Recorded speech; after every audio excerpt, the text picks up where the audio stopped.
तो अज्ञानता में ही आता है। और जब अज्ञानता में आता है तो कोई भी व्यक्ति अज्ञानता में जब आएगा तो ऑटोमेटिक है उसको गुरु के पास जाना ही पड़ेगा, गुरु के आश्रय में उसको जाना ही पड़ेगा। क्योंकि कोई भी गुरु क्या करते हैं, ज्ञान देते हैं, और ज्ञान जब होता है तो ज्ञान से क्या किया जाता है, ज्ञान से जीवन को सजाया जाता है, जीवन को सुंदर किया जाता है और जीवन में खुशी पाया जा सकता है। तो कोई भी गुरु करते क्या है, अपने शिष्य को पढ़ाते हैं, दिखाते हैं, समझाते हैं और उसको अपने जैसा बनाते। तो कहा ही जाता है एक शैक्षणिक गुरु होते हैं जो जगत में हम आ पाए हैं तो हमको इस जगत में कैसे जीना है, कैसे रहना है, कैसे हमारी व्यवस्था चली, कैसे हम व्यवस्था के तहत चलेंगे। तो इसके लिए भी कहा ही जाता है शैक्षणिक ज्ञान की आवश्यकता तो पड़ती ही है, शैक्षणिक ज्ञान की आवश्यकता पड़ती है, जिसके लिए कहा ही जाता है स्कूल खुले हैं और स्कूल में हमारे ही आपके बच्चे जाते हैं और वहाँ शिक्षक होते हैं, मास्टर होते हैं और उस शिक्षक क्या करते हैं, उस बच्चे को पढ़ाते हैं, उस बच्चे में समझ को उतारते हैं, ज्ञान को उतारते हैं।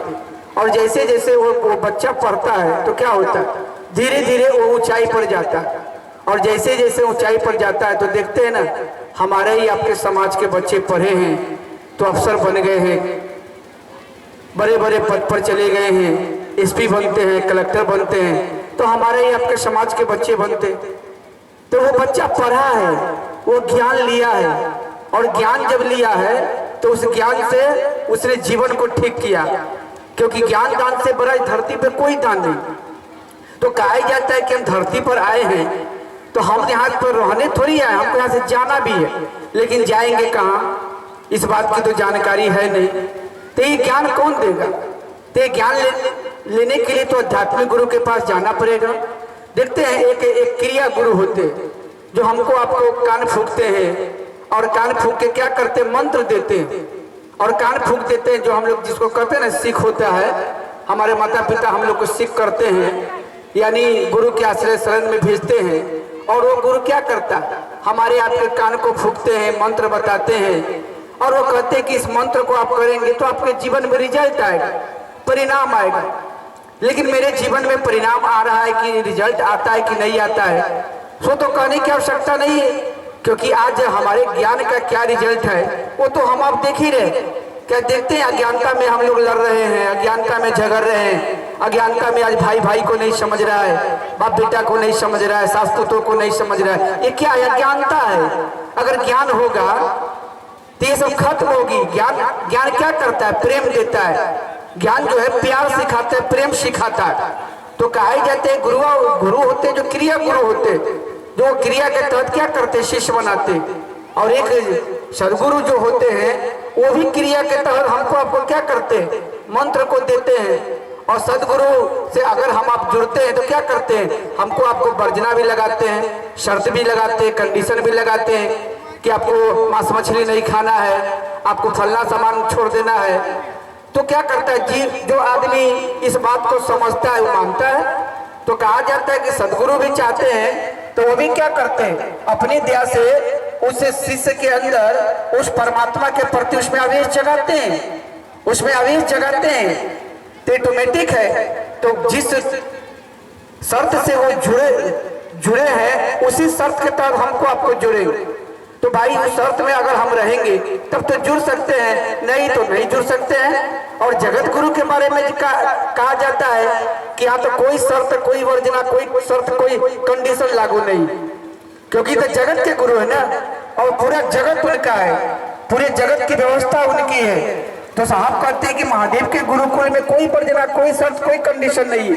क्योंकि यहाँ कोई अगर मांस मछली खाता है सो भी, अच्छा भोजन खाता है सो भी, नहीं खाता है सो भी, हर तरह के लोग, चाहे जिस मानसिकता का हो, जिस सोच का हो, जिस संस्कृति का, कोई बात नहीं है। व्यक्ति खाने का तो भगवान को अपना गुरु बना सकता है। तो इसके बारे में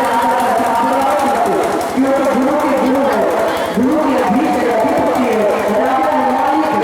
तो जगत के गुरु में सबसे बड़े गुरु है। तो सबसे बड़ा गुरु है आपका सौभाग्य हुआ, अब आपको आपका सौभाग्य मिला है कि आज आपको उसी भगवान शिव को, जिस भगवान को अगर बाबा मानते हैं, जल चढ़ाते हैं, पूजा शिव को अपना गुरु बनाने का एक मौका मिला है, जो हमारे साहब के माध्यम से हम लोग जाने हैं। नहीं तो हम लोग जानते नहीं थे, कभी सोचे नहीं थे कि शिव को गुरु बनाएंगे और इस तरह हम लोग शिव चर्चा में आएंगे, बैठेंगे, अपने गुरु की बात को सुनेंगे, भाई बहनों को सुनाएंगे। ऐसा कभी सोचे नहीं थे। लेकिन आज हमारा आपका सौभाग्य है कि आज उसी महादेव की इच्छा हुई है और उसी महादेव ने इच्छा किया है और उन्होंने अपने गुरु के गद्दी को क्या किए, लागू कर दिए। जो आज हमारे साहब के माध्यम से धरती पर बात आई है कि आइए ना उस भगवान शिव को अपना गुरु बनाइए और उनको अपना गुरु बनाकर कुछ करने की आवश्यकता नहीं है। चाहे आप जो खाते हैं, जो पीते हैं, जैसे रहते हैं, जैसे पहनते हैं, कोई दिक्कत नहीं है। सबके गुरु हो सकते हैं, सब लोग उनका शिष्य हो सकता है। क्यों? क्योंकि यह महादेव है ना, ये महादेव की दुनिया है। तो वह महादेव जगत के गुरु हैं। इसीलिए जगत के गुरु के स्कूल में पढ़ना सब कुछ भी कंडीशन लागू नहीं है। मात्र एक चाहत मन में रखनी, एक सोच मन में रखना है कि मेरे गुरु शिव हो जाए और मैं शिव का शिष्य हो जाऊं।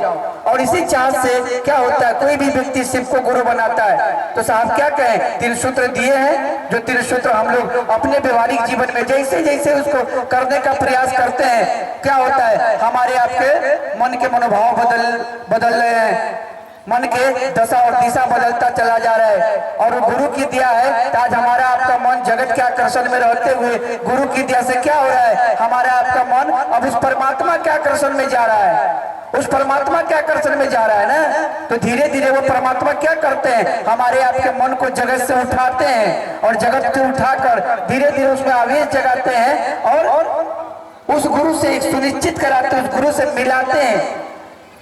इसीलिए आज सौभाग्य है कि हम लोग उस जगत गुरु को अपना गुरु बनाए हैं। उनका जगत है और हमारा आपका अधिकार है, हम लोग उनको अपना गुरु बनाए हैं। तो मात्र गुरु बनाए तो वाकई वो मेरे गुरु हो जाए और मैं उनके शिष्य हो जाऊं। इसके लिए हमको आपको प्रयासरत रहना होगा, चलते रहना है और साहब जो कहते हैं उसको करते रहना है। इन्हीं शब्दों के साथ सभी भाई बहन को प्रणाम करता हूँ। आइए अब इस मंच पर आदरणीय गुरु भाई भैया वीरेंद्र जी से आग्रह है कि कृपया मंच आसीन होने का कष्ट करेंगे। भैया वीरेंद्र जी डुमरा।